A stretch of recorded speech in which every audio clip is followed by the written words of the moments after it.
Good morning friends. आज की इस वीडियो में आपका ये भाई, आपका ये दोस्त आपको ये समझाने वाला है कि कैसे हम लोग गुणनखंड विधि की सहायता से किसी भी प्रकार के द्विघात समीकरण का मूल बहुत आसानी से तथा बहुत कम समय में ज्ञात कर सकते हैं। इसके लिए मैंने यहाँ पे एक द्विघात समीकरण लिखा है और इसी द्विघात समीकरण की मदद से मैं आपको ये सिखाऊंगा कि कैसे हम लोग किसी भी प्रकार के द्विघात समीकरण का मूल गुणनखंड विधि की सहायता से ज्ञात कर सकते हैं।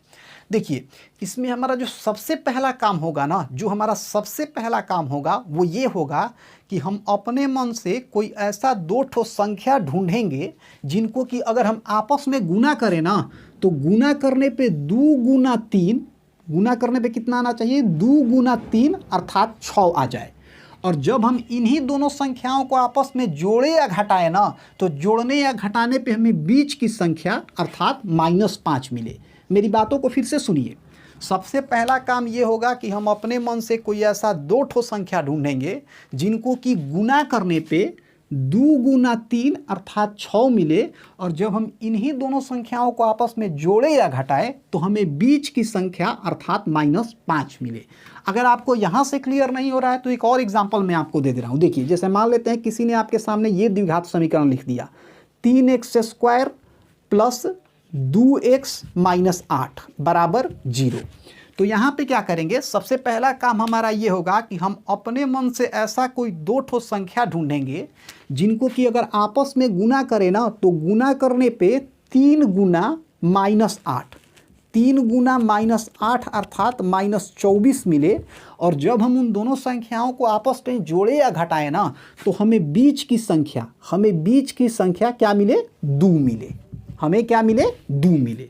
तो अब आपको ये कॉन्सेप्ट समझ में आ गया कि पहला स्टेप में हमको क्या करना है। अब देखिए, अगर हम इस क्वेश्चन की बात करें, इसकी अभी बात हम नहीं करेंगे, हमने जो बोर्ड पे ही फिलहाल क्वेश्चन लिखा है हम उसकी बात करेंगे।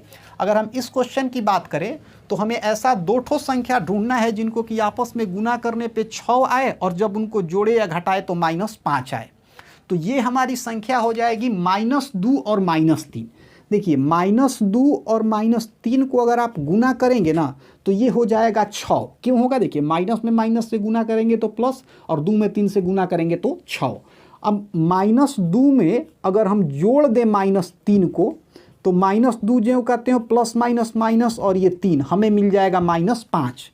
तो हमने यहाँ ये देखा कि जब -2 -3 को गुना कर रहे हैं तो 6 मिल रहा है और -2 और -3 को हम जोड़ रहे हैं तो हमें -5 मिल रहा है।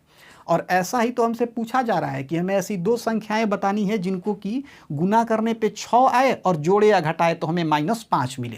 तो जो हमें संख्या चाहिए थी वो हो जाएगी -2 और -3। अब आइए अपने मैथ को हम लोग आगे बढ़ाते हैं। तो देखिए, यहाँ पे 2x² ज्यों कहते हैं लिख देंगे। अब यहाँ -5x है ना तो -5x को लिख सकते हैं -2x - 3x। अभी मैंने आपको बताया -2x - 3x को हल करेंगे तो हमें -5x मिल जाएगा। तो इस -5x के बदले हम लिख देंगे -2x - 3x। अब इसके बाद यहाँ प्लस है तो प्लस लिखेंगे, इसके बाद 3 है तो 3 लिखेंगे और बराबर में 0। अब इसके बाद इसे हम आगे हल कर देंगे। तो आइए देखते हैं कि इसे आगे हम किस प्रकार से हल कर सकते हैं। तो देखिए, इसके बाद हम क्या करेंगे, हम दो संख्या का ग्रुप बनाएंगे। तो पहली जो 2 संख्या है इसे एक ग्रुप में रखेंगे और इसे दूसरे ग्रुप में रखेंगे। इसे हम लोग एक ग्रुप में रखेंगे और इसे दूसरे ग्रुप में रखेंगे। तो अगर इस ग्रुप की बात की जाए तो इस ग्रुप में से हम किसी चीज़ को कॉमन निकाल सकते हैं। इस ग्रुप में अगर चाहे तो हम 2x को कॉमन निकाल सकते हैं। तो हमने 2x कॉमन निकाल लिया। अब हमारे पास था 2x² और इसमें से हमने 2x कॉमन निकाल लिया। तो 2x² में से अगर हमने 2x कॉमन निकाल लिया तो यहाँ क्या लिख सकते हैं, x लिख सकते हैं। क्योंकि देखिए, 2x में x से गुना करेंगे तो हमें क्या मिल जाएगा, हमें फिर 2x² मिल जाएगा। अब इसके बाद माइनस है तो माइनस। अब यहाँ 2x है और हमने 2x कॉमन निकाल लिया है तो यहाँ क्या हो जाएगा, 1 हो जाएगा। क्योंकि 2x में 1 से गुना करेंगे तो हमें 2x मिल जाएगा। अब इसके बाद इसमें से हम कुछ कॉमन निकालेंगे। तो इसमें से हम क्या करेंगे, इसमें से हम -3 कॉमन निकाल लेंगे। तो हम यहाँ लिखेंगे -3। अब देखिए, यहाँ 3x है और हमने 3 कॉमन निकाल लिया। तो अब यहाँ क्या हो जाएगा, यहाँ x हो जाएगा। आप चेक भी कर सकते हैं। देखिए, -3 में x से गुना करेंगे तो -3x मिल जाएगा। अब इसके बाद यहाँ +3 है। तो देखिए, यहाँ प्लस है और कॉमन हमने माइनस निकाला है तो प्लस माइनस क्या हो जाएगा, माइनस। अब यहाँ 3 है और हमने 3 को कॉमन निकाला है तो यहाँ क्या हो जाएगा, 3 एकम 3। आप चेक कर सकते हैं, -3 में 1 से गुना करेंगे तो -3x, और -3 में -1 से गुना करें तो माइनस माइनस प्लस, और 3 में 1 से गुना करेंगे तो 3, और बराबर में यहाँ हो जाएगा 0। ठीक है, अब हमें यहाँ मिला 2x into x minus 1 -3 into x minus 1 बराबर 0। देखिए ये 2x और ये -3 अलग अलग है ना, तो इनका हम भरत मिलाप कराते हैं, इन्हें एक साथ लिख देते हैं। तो 2x - 3 को हमने एक साथ लिख दिया। अब इसके बाद यहाँ x - 1 है और यहाँ भी x - 1 है, तो 2x - 1 है हमारे पास ना, तो ध्यान रखिए हम एक ही x - 1 को लिखते हैं। तो हमने यहाँ लिख दिया x - 1, और बराबर में यहाँ हो जाएगा 0।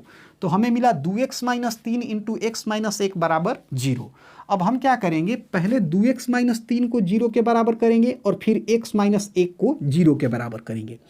तो यहाँ लिखेंगे जब 2x - 3 बराबर 0, जब 2x - 3 बराबर 0। अब यहाँ से हम x का मान निकालेंगे। तो देखिए 2x - 3 बराबर 0 है, अगर यहाँ से हम 2x बराबर कर दें तो हम लिख सकते हैं 2x बराबर 0 जो कहते हो, -3 इधर से उधर जाएगा तो +3 हो जाएगा।